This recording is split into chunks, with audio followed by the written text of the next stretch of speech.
Di video sebelumnya, kami telah membahas bagaimana cara melakukan pelaporan SPT tahunan PPh orang pribadi 1770SS secara online melalui e-filing.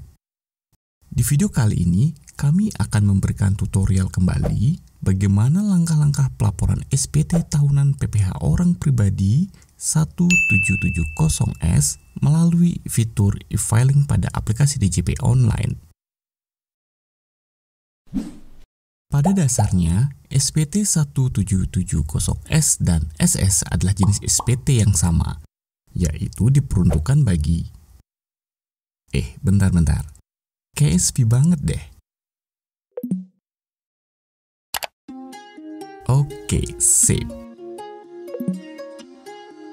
Pada dasarnya, SPT 1770S dan SS adalah jenis SPT yang sama, yaitu diperuntukkan bagi wajib pajak orang pribadi dengan status karyawan yang sumber penghasilannya hanya dari gaji dan tidak memiliki usaha atau pekerjaan bebas lainnya.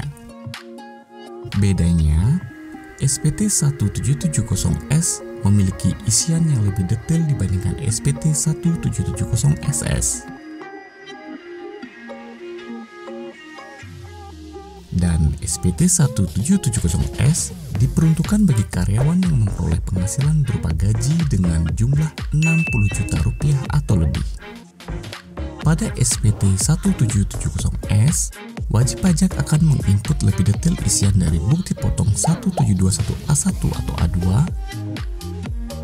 harta, hutang, dan susunan keluarga yang menjadi tanggungannya. Daftar susunan keluarga ini tidak diinput pada SPT 1770SS. Oh ya, pelaporan SPT e-filing ini juga bisa dilaporkan dengan menggunakan handphone. Selain dengan e-filing, SPT 1770S juga bisa diinput melalui fitur e-form.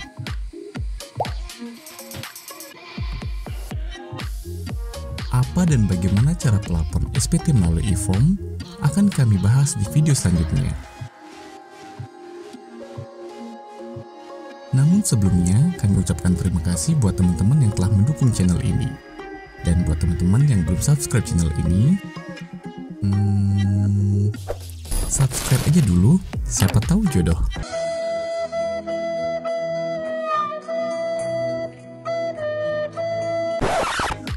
Karena selain subscribe itu sangat mudah, gratis dan tidak merugikan Anda, subscribe juga membantu channel ini menjadi lebih berkembang. Dan bisa saja untuk selanjutnya Anda membutuhkan berbagai informasi perpajakan yang ada di channel ini yang mungkin bisa bermanfaat bagi teman-teman semua. Jadi tunggu apa lagi? Baik, jika sudah, selamat datang di Funtex dan oke, mari kita mulai.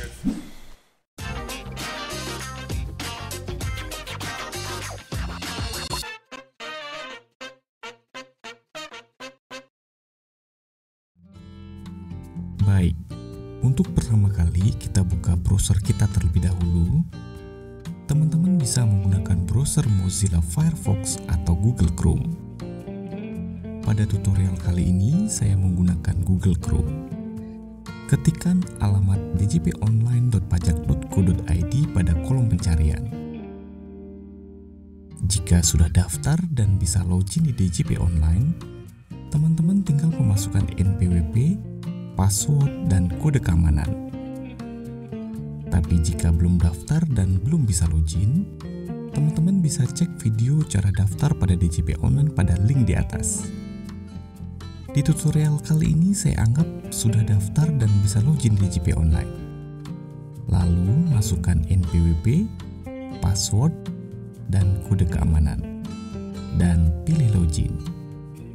Berikut tampilan DJP Online ketika kita telah berhasil login. Untuk melakukan pelaporan, kita pilih menu lapor, lalu kita pilih ikon e-filing.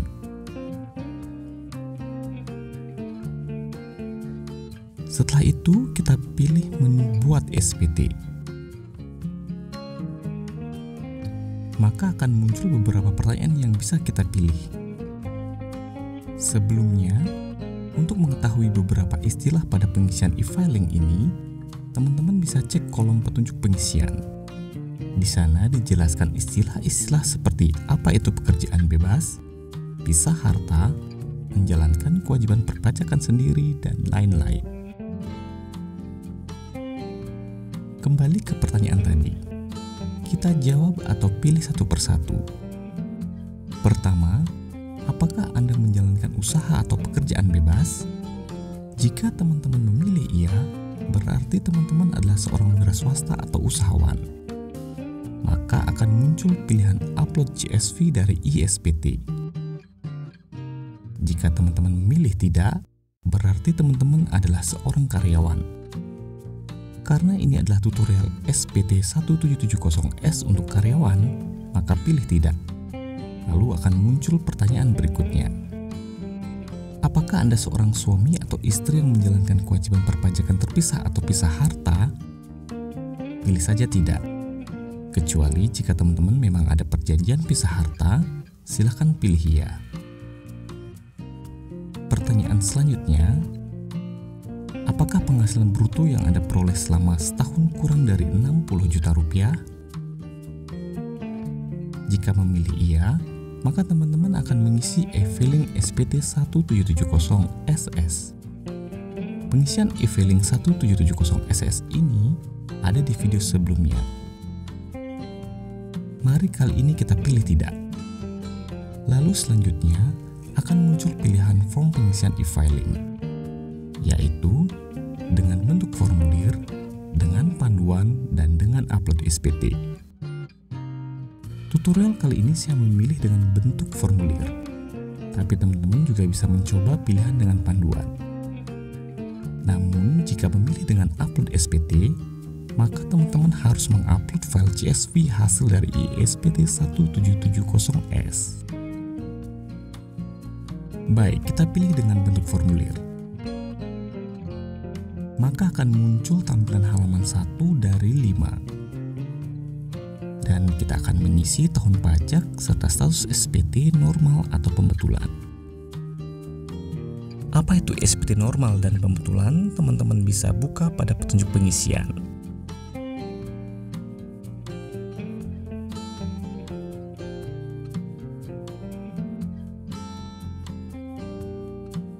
Kali ini kita buat SPT normal tahun pajak 2020. Lalu kita masukkan tahun pajak 2020 dan pilih selanjutnya. Jika muncul error seperti ini artinya teman-teman sebelumnya sudah pernah menginput SPT dengan tahun pajak yang sama, tapi belum terkirim. Kita harus menghapus draft tersebut pada menu draft. Di menu draft akan terlihat SPT yang pernah kita buat. Kita pilih ikon hapus SPT dan pilih iya.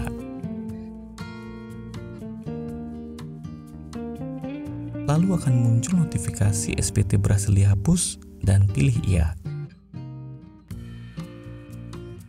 Kita pilih menu buat SPT kembali dan mengulangi langkah menjawab pertanyaan seperti tadi. Hal ini dilakukan jika pernah menginput SPT tahun pajak yang sama sebelumnya. Jika sebelumnya belum pernah input SPT, maka langkah ini tidak diperlukan. Kita ulangi kembali memasukkan tahun pajak 2020, normal, dan pilih selanjutnya. Maka akan muncul tampilan halaman 2 dari 5. Kita akan memulai mengisi data SPT pada e-filing ini dan diawali dengan lampiran 2. Pada lampiran 2 terdapat 4 bagian A, B, C, dan D.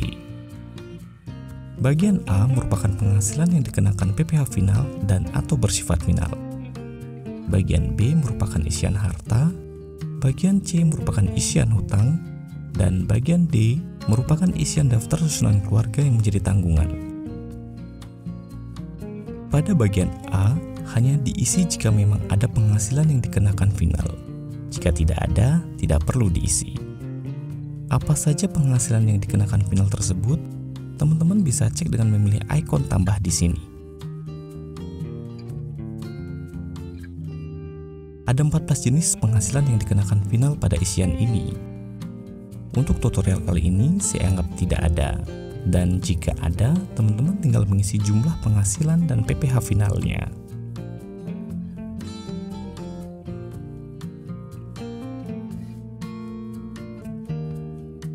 Lanjut ke bagian B, harta. Jika tahun sebelumnya teman-teman telah melaporkan SPT dengan e-filing dan mengisi kolom harta, teman-teman bisa klik ikon ini untuk mengisi harta yang sama. Tinggal mengupdate data yang sesuai di tahun ini. Tapi jika tidak ada, maka akan muncul seperti ini. Untuk mengisi harta, kita tinggal pilih ikon tambah. Dan muncul isian harta. Ada banyak pilihan harta pada baris kode harta dan teman-teman tinggal mengisi yang sesuai. Kali ini saya beri contoh harta berupa rumah. Kita isi nama harta, tahun perolehan, harga perolehan, dan keterangan. Lalu pilih simpan. Maka data harta yang telah kita input akan tersimpan. Lakukan hal yang sama untuk menambah harta yang lain. Atas data harta yang tersimpan, teman-teman bisa melakukan update atau ubah dan menghapus jika ada kesalahan input. Kita lanjut ke bagian C, daftar hutang. Sama halnya dengan pengisian harta, kita juga bisa menarik data hutang yang telah kita input pada e-filing tahun sebelumnya. Tapi jika tidak ada data hutang pada e-filing tahun lalu, maka akan muncul notifikasi seperti ini. Untuk mengisi data hutang, kita pilih ikon tambah. Maka akan muncul tampilan isian hutang seperti kode hutang, nama pemberi pinjaman, alamat pemberi pinjaman, tahun peminjaman, dan jumlah. Pada kode hutang ada 4 pilihan. Kali ini saya pilih utang bank atau lembaga keuangan lainnya. Untuk jumlah hutang, yang diisi adalah nilai sisa hutang per 31 Desember 2020. Lalu pilih simpan. Dan data hutang yang kita input tadi akan muncul dan tersimpan pada daftar hutang. Lakukan hal yang sama jika ingin menambah data hutang lainnya. Dan sama seperti harta, data yang sudah kita input bisa kita ubah dan hapus. Lanjut ke bagian D, daftar susunan keluarga. Juga sama seperti pengisian harta dan hutang, jika tahun sebelumnya pernah menginput data keluarga, tinggal klik ikon tanggungan pada SPT tahun lalu. Klik tambah untuk menambah data keluarga, maka akan muncul tampilan isian susunan keluarga, seperti nama, nik, hubungan keluarga, dan pekerjaan. Jika telah terisi, pilih simpan. Maka data tadi akan tersimpan dan muncul pada daftar susunan keluarga. Lakukan hal yang sama jika ingin menambah data keluarga seperti anak pertama, kedua, dan ketiga. Data yang sudah kita input juga bisa kita ubah dan hapus. Penjelasan mengenai isian lampiran 2 bagian A sampai D bisa dilihat pada kolom petunjuk pengisian di sini. Kita lanjut ke langkah selanjutnya dengan memilih ikon selanjutnya. Maka kita akan ke isian lampiran 1 halaman 3 dari 5. Bagian A merupakan penghasilan neto dalam negeri lainnya selain penghasilan yang dikenakan final pada lampiran 2. Bagian B merupakan penghasilan yang tidak termasuk objek pajak. Dan bagian C merupakan daftar pemotongan atau pemungutan oleh pihak lain. Kita ke bagian A terlebih dahulu. Ada 6 jenis isian penghasilan yang ada pada bagian A. Masing-masing penghasilan tersebut dijelaskan pada kolom petunjuk pengisian. Silahkan dibaca. Teman-teman bisa isi jika memang ada penghasilan tersebut. Tapi jika tidak ada, kosongkan saja.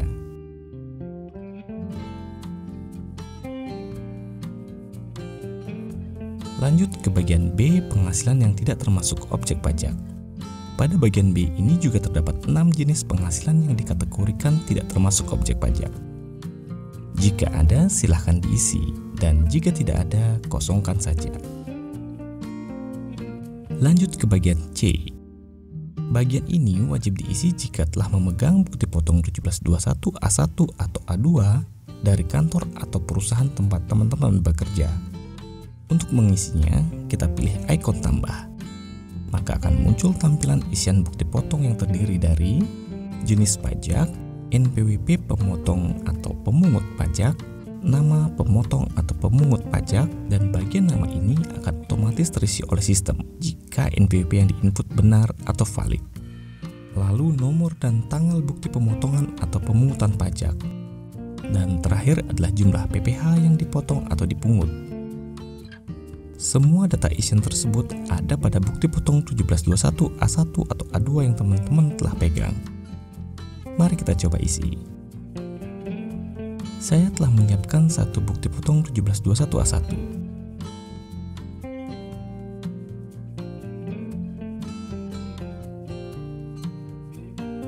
Jika semua telah terisi, klik simpan. Dan data yang telah kita input tadi akan tersimpan pada bagian C. Data yang sudah kita input juga bisa kita ubah dan hapus. Jika sudah, kita lanjut ke langkah berikutnya dengan memilih ikon selanjutnya. Kita menuju ke induk SPT. Di bagian ini, kita akan mengisi penghasilan kita yang ada pada bukti potong 1721 A1 atau A2 yang telah kita pegang. Pertama, kita isi dulu di bagian identitas. Pilih kawin jika teman-teman sudah menikah dan menjadi kepala keluarga. Pilih tidak kawin jika teman-teman belum menikah atau teman-teman adalah status istri tanpa ada perjanjian pisah harta. Pada petunjuk pengisian, dijelaskan beberapa istilah seperti hidup berpisah, pisah harta, dan menjalankan kewajiban perpajakan terpisah. Kali ini saya pilih tidak kawin, sesuai dengan data yang ada pada bukti potong 1721 A1 yang saya pegang. Lalu pilih lanjut ke A. Bagian A merupakan isian penghasilan neto. Beda halnya dengan 1770 SS. Pada SPT 1770 SS kita mengisi penghasilan bruto. Kali ini kita mengisi penghasilan neto pada isian nomor 1. Angka ini bisa kita lihat di bukti potong 1721 A1 di nomor 14. Lanjut ke nomor 2. Nomor 2 otomatis terisi oleh sistem jika di lampiran sebelumnya kita menginput ada penghasilan neto lainnya. Nomor 3 silahkan diisi jika ada penghasilan neto luar negeri. Jika tidak ada, kosongkan saja. Nomor 4 akan terisi otomatis. Nomor 5 jika ada zakat dan sumbangan, silahkan diisi. Dan nomor 6 akan terisi otomatis. Kemudian lanjut ke B. Pada bagian B terdapat dua isian, yaitu penghasilan tidak kena pajak atau PTKP pada nomor 7 dan penghasilan kena pajak pada nomor 8 yang terisi otomatis. Untuk isian nomor 7 penghasilan tidak kena pajak, teman-teman silahkan pilih salah satu dari ketiga pilihan. Sesuaikan pada data yang ada pada bukti potong di bagian PTKP. Kali ini saya isi tidak kawin. Lalu isi jumlah tanggungan maksimal hanya 3 tanggungan. Dan angka tanggungan ini juga disesuaikan dengan angka PTKP pada bukti potong. Di sini saya isi 0, maka nilai angka yang ada pada nomor 7 akan otomatis muncul. Jumlah nilai pada nomor 7 harus sama dengan nilai pada bukti potong 1721 A1 di nomor 15. Dan penghasilan kena pajak pada nomor 8 harus sama dengan nomor 16 pada bukti potong 1721 A1. Maka nomor 8 juga otomatis terisi. Lalu lanjut ke C. Bagian C terdiri dari 3 nomor, yaitu 9 sampai 11. Nilai pada bagian ini otomatis terisi oleh sistem. Pastikan angka pada nomor 9 sama dengan nilai yang dipotong atau dipungut pada data bukti potong yang kita input tadi. Atau pada bukti potong 1721 A1, nilai ini ada pada nomor 19. Jika sudah, kita lanjut ke D. Bagian D merupakan isian kredit pajak. Terdiri dari 4 isian, yaitu nomor 12 sampai 15. Nilai yang muncul pada angka 12 merupakan nilai yang telah kita input dari nilai PPh pasal 21 yang dipotong atau dipungut oleh tempat kita bekerja. Kita lanjut ke E. Pada bagian E akan menunjukkan SPT kita kurang bayar atau lebih bayar dan atau nihil. Jika isian penghasilan yang kita input sama persis dengan bukti potong, status SPT kita akan nihil. Tapi jika ada perbedaan nilai, bahkan hanya Rp1 saja, maka status SPT kita bisa kurang bayar atau lebih bayar. Pada kali ini, SPT yang saya buat berstatus nihil. Kita lanjut ke F. Pada bagian F ada isian angsuran PPh pasal 25. Sementara abaikan saja dan dikosongkan. PPh pasal 25 ini diisi dalam hal status SPT kita kurang bayar. Dan hanya jika kita memiliki kewajiban PPh pasal 25 itu sendiri. Kita lanjut saja ke pernyataan. Silahkan baca bagian pernyataan. Dan untuk menyelesaikan pengisian SPT ini, kita cek pada bagian setuju. Lalu kita pilih selanjutnya. Di tampilan selanjutnya akan muncul halaman kirim. Tampilan ini merupakan langkah terakhir pengisian SPT dan mengirimkan SPT secara elektronik. Pada halaman ini terdapat informasi SPT yang akan kita kirim. Silakan baca petunjuk pengisian jika diperlukan.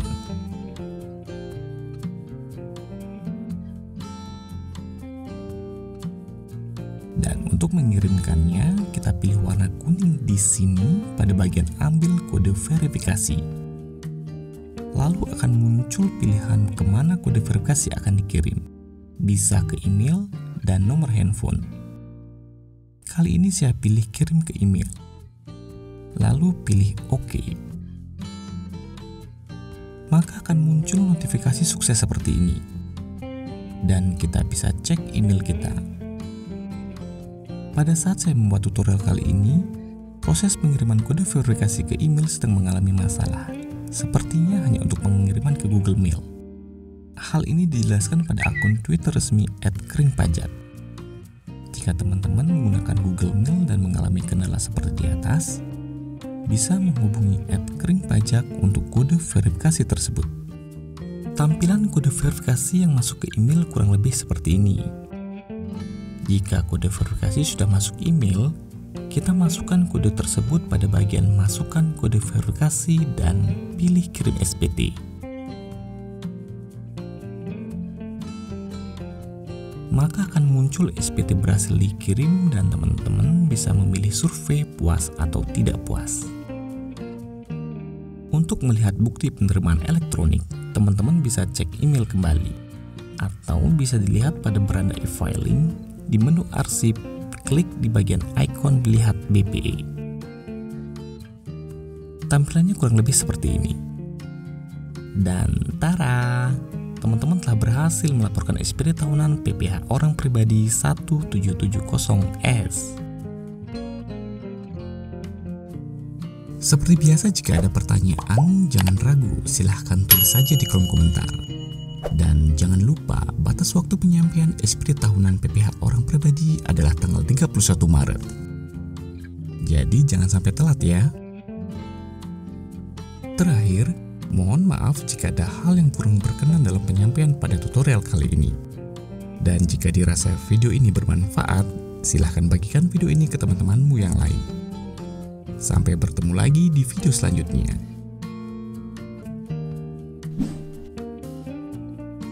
Terima kasih and stay fun.